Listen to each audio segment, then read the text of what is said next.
Guys, it's Laura West here from Transforming Hairstylists, and today I've got plants, and I'm going to talk about the ones that clean the air of all the VOCs and pollutants, indoor pollutants, and I have different varieties and then I'm going to put them up on the shelf behind me because I had a booth renter move out and I never redecorated this space back behind me, and it's been like a year. So, and the thing about these plants is it just really like gives your salon such a calming vibe when you bring nature indoors. And then, like I said, these varieties will clean the air. So the first one, and this is like one of the #1 plants that clean the air, and this is your spider plant. And so, you know, they come in either the green and white variety or just the green like this. And I actually grew this from one of those little babies. I just stuck it in water and rooted it, and that was probably about maybe 8 months ago, and look how big it's gotten. And all I do is I water my plants once a week. And most of your plants, they're gonna like bright indirect lighting, and only a few that don't like, that I have for cleaning the air, like the Boston fern, it can live in lower lighting as well. And actually this plant can too, because these are really hard to kill. And what I do is I just water my plants once a week. I let them dry out. You don't want to overwater, and this one is very forgiving if you know, I don't water it right away. But I'll show you a couple though that do have to stay the soil has to stay moister. So that's the first one. And then another great one for cleaning the air, this is like one of the best, this is your snake plant. And this, I need to clean the leaves, because if you keep the dust off the leaves, I think it helps to purify the air better. And the larger the leaves, the more space it's going to purify, the better. So that's why I've just brought in a lot of small ones. And I think I have enough to do this room, you know, but I'm actually going to bring some more in too, because I am, well, I'm plant obsessed, and plus there are a few on the list I couldn't find. And then here's your golden pothos, yeah. And this guy, he can dry out in between watering, and I'm not going to put this one on the shelf today because it's in a green plastic pot. I couldn't find a pot for it. So, oh, he's got a yellow. I think this one has a yellow leaf. I think that might mean, I don't know what that means. I'll have to look it up. But this guy is so pretty.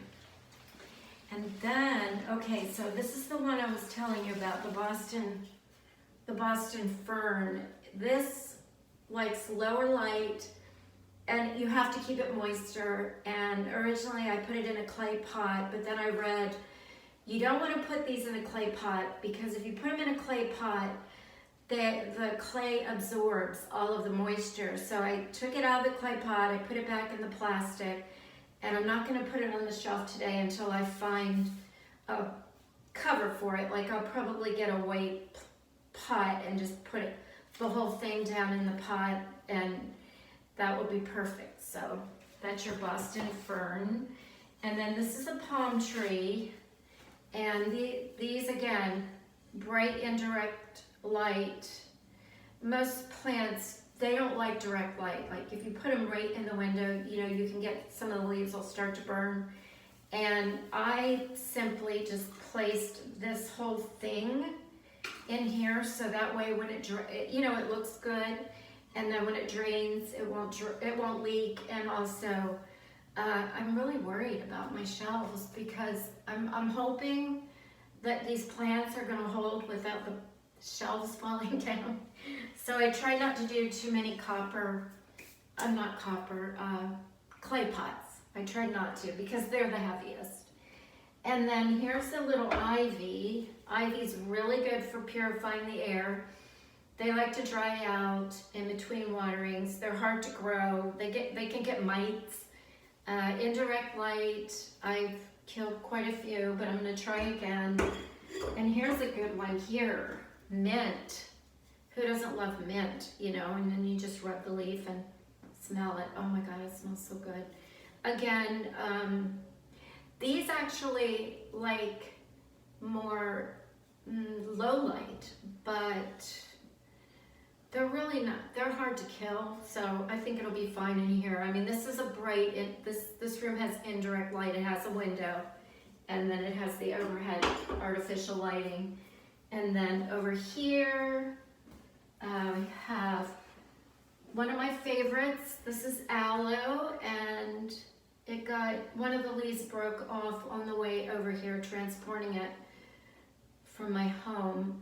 But the leaves are so good, you know what to do with those. You just break it open and you can use it on your skin for burns, abrasions. Even if somebody gets a chemical burn, it's really soothing to keep. So, you know, I would keep this in the salon and use it medicinally. And it's also good for, like, if you get a sunburn, it neutralizes the effects of the UV light and soothes sunburn, and it helps with fine lines and wrinkles. So, and again, you don't want to overwater these. I find that I let them dry out, and I just give it a little bit of water because I've killed many of these. And then, oh shoot, I forgot. Okay, so then I have this, and I believe, I can't remember what it is, so I'm gonna have to add that in later. And then my last one is my rhododendron, and I'm actually just, I don't know if you can see it, it's in water, okay? I'm just rooting this right now.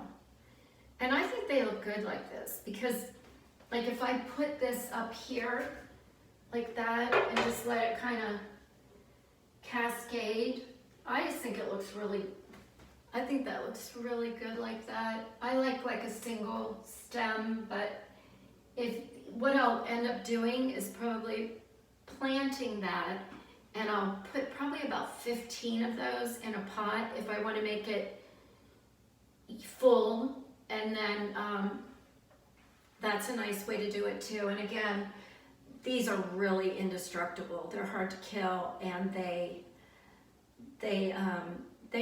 just love them. They're just, you know, you can't go wrong with these. So this is really good to have. And then I have another one over here. Let me reach it. And this one is in dirt, but I didn't put a bunch in. I don't know why. I like them like this. But I have some at home that are much fuller. So anyway, this guy's one of my favorites. So I think that's about it. I just need to, I have to figure out what this is. I can't remember, but look at it. It's so pretty. And look at the fringe on the pot. It's one of my favorites. So I'll get back to you on what variety that is. And I think that's all I have that I'm gonna put up today. And then when I get more, I'll probably do a part 2, because I'm looking for a money tree, which is also very good at cleaning the air.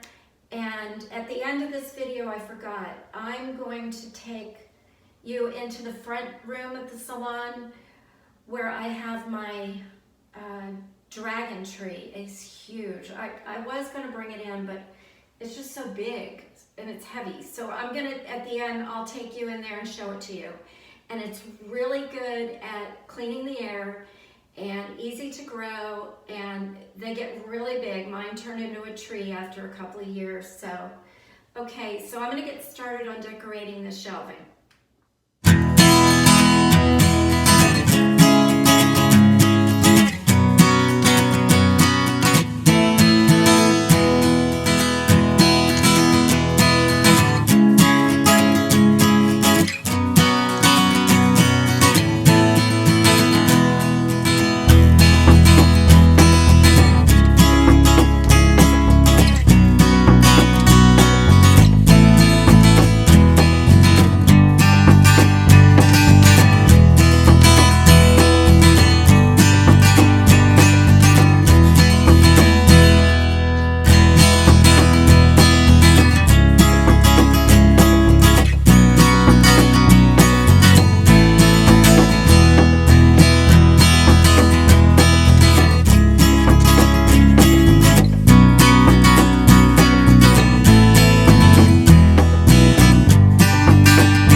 I think it turned out pretty nice. Let me know what you think.